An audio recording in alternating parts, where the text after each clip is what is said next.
So here we are. We're in the last, hopefully, this will be the last section for Chapter 7, the last video.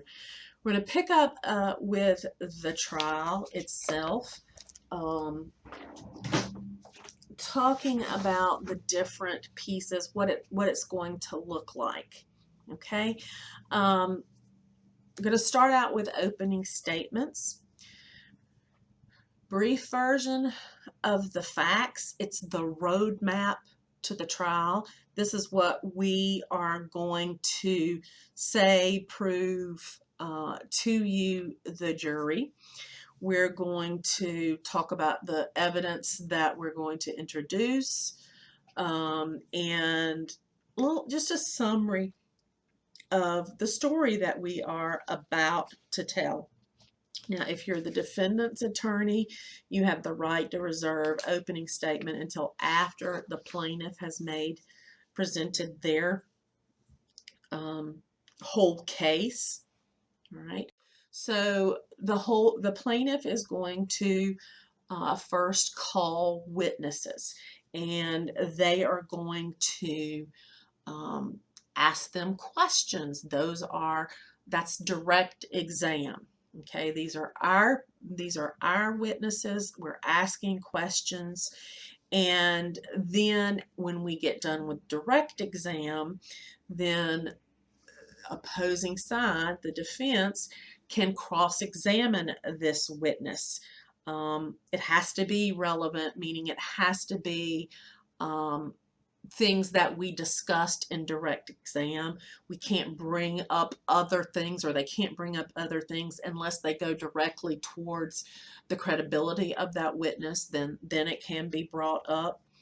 Once they finish cross-exam, we're going to redirect anything that we need to repair, fix that happened on the cross-exam, but we're limited to what happened on cross-exam. And then they can recross, but they're limited to what we did on redirect. So it's kind of like an elaborate tennis match, back and forth, back and forth. Here is a diagram that's in your text showing the plaintiff, direct exam of the witness, and then cross-exam, then redirect, then recross. And that can go back and forth for a while. After the plaintiff has put on their case, normally the defendant is going to make a motion for a directed verdict. They're saying that as a matter of law, even if you take everything that the plaintiff has said is true, they still have not presented evidence to support this cause of action. They've not held up their end of the bargain. It's just a continuation of the judgment on the pleadings and then the summary judgment, and now they have rested, put their side forward, and we're saying, you know what, they still have not done it. It's, Judge, you need to grant us this motion for a directed verdict because plaintiff has still not presented a claim upon which relief can be granted. Not enough evidence has been offered. If the judge grants it, then the case gets dismissed. That's very rare, but if you don't ask for it, you can't get it. And if you don't ask for it and it was something that should have been done, then that's, grounds for legal malpractice, for claims of ineffective counsel.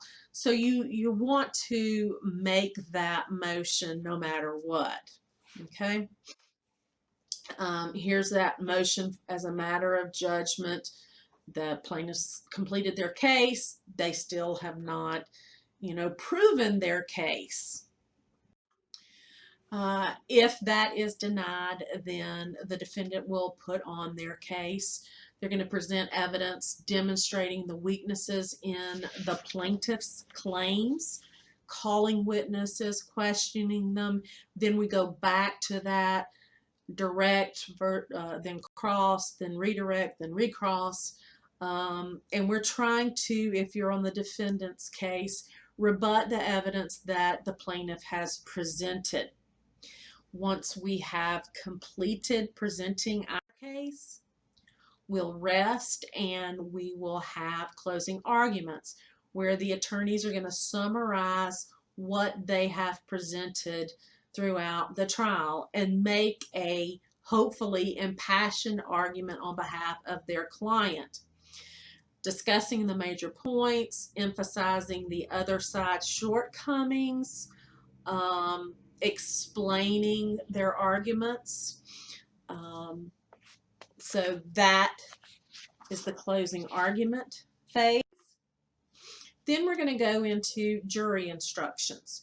So the judge is going to charge the jury, meaning give them their instructions on what they need to do when they go back to deliberate. They may be defining particular legal terms. There are standard instructions that exist for certain types of cases, and each side will have, okay, there we go. Do you find by preponderance of evidence that the defendant was negligent? If you say yes, then go to this question. If no, then stop here, and you get, you would get a not liable.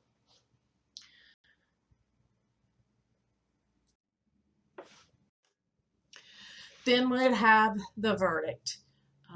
The jury's going to come up with, or the judge, if it's a bench trial, the decision, and it's going to favor one party over the other. They are going to make damages awards if that is, applicable. They're going to specify a specific amount. Jurors are then going to get discharged, and the judgment will be issued by the judge, normally consistent with what the verdict was. After trial, you could have post-trial motions for a judgment notwithstanding the verdict. You must have already requested a motion for directed verdict and been denied at that point, but now you're asking for a motion for judgment notwithstanding the verdict, meaning, okay, yes, the jury said this, but the evidence does not support that, and the judge can grant that motion and end up giving a different verdict than what the jury had originally entered. You can make a motion for a new trial. Usually that needs to be within 10 days of the judgment being filed. You can also appeal the verdict. If the losing side wants to appeal the verdict, they're going to notify the other party and the court that they intend to appeal. Usually it's going to involve, in addition to that motion for or the notice of appeal, going to have a brief attached to it making the argument of what was done incorrectly at this lower court. There might be oral arguments to the appellate court, and then if the appellate court accepted, depending on whether it's an intermediate appellate or a court of last resort, depending on what type of court it is, they could either affirm, reverse, or remand the lower court. Then once we have a judgment, that doesn't necessarily mean, oh wait, our client has got this money in his pocket. We've got to enforce the judgment. We have to find out, how much money the person has or the company has, and how can we get what is due our client. Okay. Um, that creditor might not be able to pay the full amount. That means we might have to attempt to seize particular property, meaning we're going to put a lien on it, so that hopefully, should they sell that property, then we can collect what is owed to us. There are some paralegals who work just in this area, and they spend their days trying to collect on judgments. And they do it through researching, finding people, looking at their social media accounts, finding ways to attach that judgment to some particular property that the debtor has. So the last of this is just a summary of the trial section.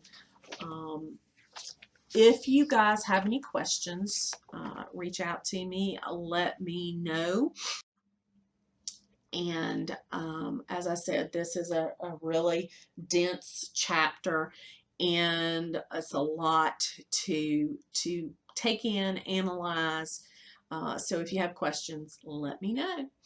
And I will be back with you guys next week, hopefully.